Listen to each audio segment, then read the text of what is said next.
A'udzubillahi minasyaitonirrajim. Bismillahirrahmanirrahim. Alhamdulillahi rabbil alamin. Wal 'aqibatu lil muttaqin. Wala 'udwana illa 'alal zalimin. Wassalatu wassalamu ala Rasulillah wa ala alihi wa ashabihi man ihtada bihadihi wastanna bisunnatihi ila yaumit tagabun. Wa ba'du, assalamualaikum warahmatullahi wabarakatuh. Ang lahat ng pagpupuri ay kay Allah lamang, na siya ang lumikha ng lahat ng nilalang sa mundo na ito. Ang pagbati ay kay Propeta Muhammad, sumasa kanya ang kapayapaan. Mga kapatid at mga kaibigan sa Islam na nakikinig sa araw na ito, nakikinig sa hapon na ito, ay binabati ko po kayo ng napakaliwalas at napakagandang hapon po sa inyong lahat. Andito naman tayo sa ating programa sa hapong ito. Ang programa na ito ay pinangalanan natin ng Islamic Dawah Orientation, na napakinggan po natin, naririnig po natin sa radyo na ito tuwing umaga ng Biyernes mula alas 7:30 hanggang alas 10 po ng tanghali, umaga. At sa araw po ng linggo mula alas 4 ng hapon hanggang alas 5 po ng hapon. Maraming salamat po sa nag-sponsor sa programa nito. Mga kapatid, mga kaibigan, ang pag-uusapan natin ngayon ay tungkol po sa anumang katangian ang sambayang na ito. Ano ba ang mga kabutihan ng pagpapatupad na 5 sambayang sa isang araw? At ano ang kanyang maituturo sa isang Muslim na nagpapatupad ng sambayang na ito? Ang una-una po, mga kaibigan, ay paggawa ng mga kabutihan sa kapwa mo tao. Yan ang isang katangian ng pagtatayo at pagpatupad ng sambayang ito. Ang sambayang na ito ay nagpapatigil ng lahat ng mga masasamang gawin, tulad ng pagnanakaw, ang mga gawain taliwas sa katuruan ng Islam, pagsisinungaling at pagpatay ng kapwa mo tao,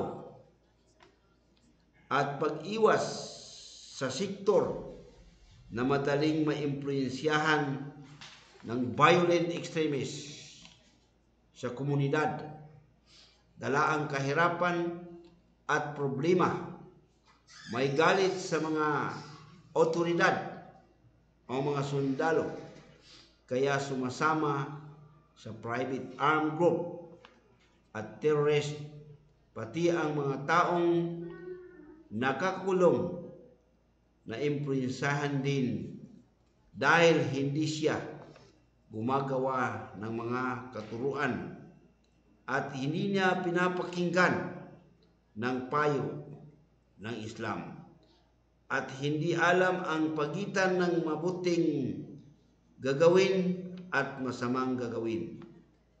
Pinabulaan ng Islam na hindi ka tinuturuan ng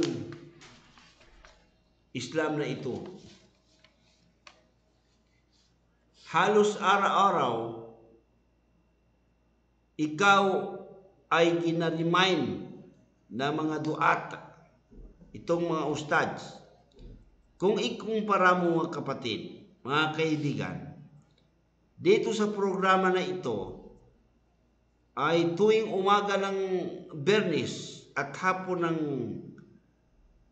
Linggo mula alas 4 hanggang alas 5 ay meron tayong programang ito, na ang programa na ito ay ang pinag-uusapan ay lahat ng mga ginagawang mabuti na sinasayunan ng Quran at hadis ng Propeta Muhammad sallallahu alaihi wasallam. At dito natin malaman ng lahat ng pinagbawal ng Quran, pinagbawal ng Propeta Muhammad sallallahu alaihi wasallam. Ang tinuturo ng programa ito ay mga kabutihan, subalit ang ibang religious leaders ay mali ang interpretation ng Islam at turo ni Allah Subhanahu wa Ta'ala. Kaya ang jihad at kasama na ang paaralan ng mga estudyante, mga madrasa, mga markads, mga mahad na naturuan sila ng radikal at ang kanilang isipan ay madaling ma-recruit, pati sa internet lumabas na nagagawa sa iba't ibang lugar, gaya ng nangyari sa Davao bombing at iba pang lugar dito sa Pilipinas, sa Cotabato City, sa Isulan, sa Kabakan, sa iba't ibang lugar na ito ay ginagawa pa rin ang pagbubumba, gumagamit ng mga karanasan, gumamit ng bombing stories. Ito ay isang kadumal-dumal na gawain at hindi sinasayunan ng Islam. Sino bang nasasabi? Saan mo makikita na kitab o sinasabi sa mga kitab na sinasayunan at sumasaayon sa ginagawang ito? Ito ay tunay na pinagbawal ng Allah Subhanahu wa Ta'ala ang gumamit ng karanasan. Sinabi pa ng Allah Subhanahu wa Ta'ala sa banal na Quran, la tufsidu fil ardi ba'da islahuha. Huwag kayong manira, huwag kayong gumagawa ng mga panira o sirahin ang ibabaw ng lupa na ito ang Allah Subhanahu wa Ta'ala ay ito ay kanyang ginagawa at gumawa ng kabutihan dito sa ibabaw ng mundo. At kasama ito sa mga masamang ugali at ang makakatigil sa ginagawa o gawin ito ay pagtatayo ng sala o sambayan at paniwala sa kaisahan ng Allah Subhanahu wa Ta'ala. Dapat sa isang Muslim ay pag-aralan ng tunay na tinuturo ng Islam. Mga mabuting pamaraan at pagsunod sa turo ng Islam at magtanong sa mga scholar at mga duat, mga ustads, mga ulama upang hindi maligaw sa mga aral ng Islam at alamin ng pinagbawal at pinag-utos para ang magagawa mo lamang ang kagustuhan ng Panginoong Allah Subhanahu wa Ta'ala. Huwag lapastangan ang Quran at huwag pamintangan ang Quran kahit hindi nasabi ng Allah Subhanahu wa Ta'ala sa banal Quran ay ating sinasabi na ganito ganon. Hindi natin gagawin sa banal na Quran at hadis na kahit hindi sinasabi ng Allah subhanahu wa ta'ala ay ating ginagawa. Sinabi ng Quran ay pinapaaral o pinapairal at sinasadyang pinahayag sa isang katauhan, pinakalat pa sa mga nanampalatayang Muslim ang terrorist activities na hindi naman tinuro ng Quran at tinuro ng ating propeta Muhammad sallam. Ang ginagawa natin gamit ng mga bombing extremist at mga kaguluhan, panggugulo sa mga taong lugar, sa mga lugar ng mga maging Muslim lugar naman o Christian lugar, ay bawal man gumagawa ng karanasan, dahil ito ay pinagbawal ng propeta Muhammad sallallahu alaihi wasallam. Dahil during the time of Muhammad, siya po ay gumagawa ng jihad, pero napakagandang ang kanyang pagpapairal ng jihad.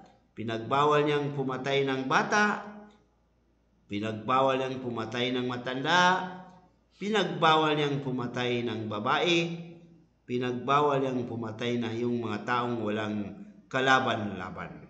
Yan ang turo ng propeta Muhammad sallallahu alaihi wasallam. Pati mga halaman ay huwag patayin. Pati huwag niyong gawin sa mga tao ang pinagbawal ng Quran. Yan ang tinuturo ng ating propeta Muhammad sallallahu alaihi wasallam. Kaya po mga kaibigan, ang Quran po ay mapayapang pamayanan ang kanyang tinuturo at tunay na kapayapaan. At yan din ng meaning ng Islam na kapayapaan. Ang Islam po ay isang words, salita po ng Arabo, na ang Islam ay ang meaning ng Islam po ay kapayapaan.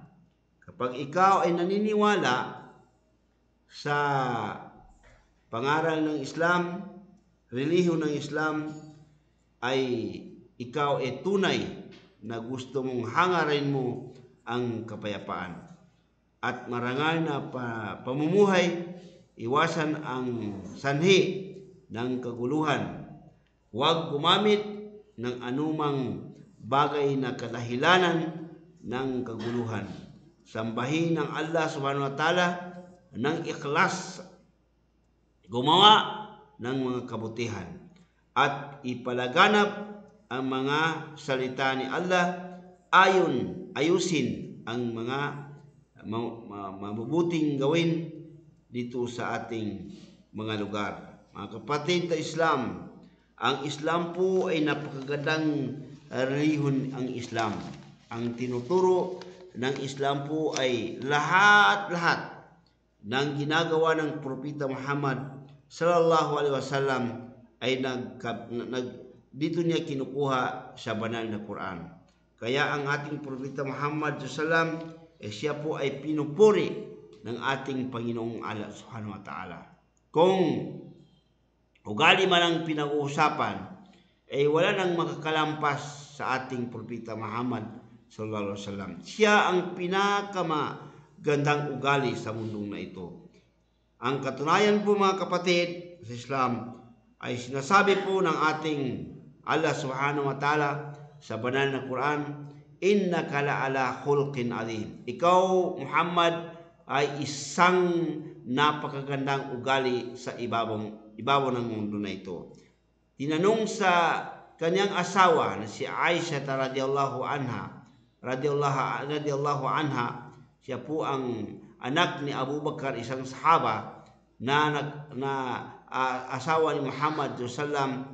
Tinanong siya kung ano ba ang ugali ng Propeta Muhammad SAW, ang kanyang sagot po ay ang ugali ni Muhammad. Propeta Muhammad sallallahu alaihi wasallam ay Quran po ang kanyang ugali.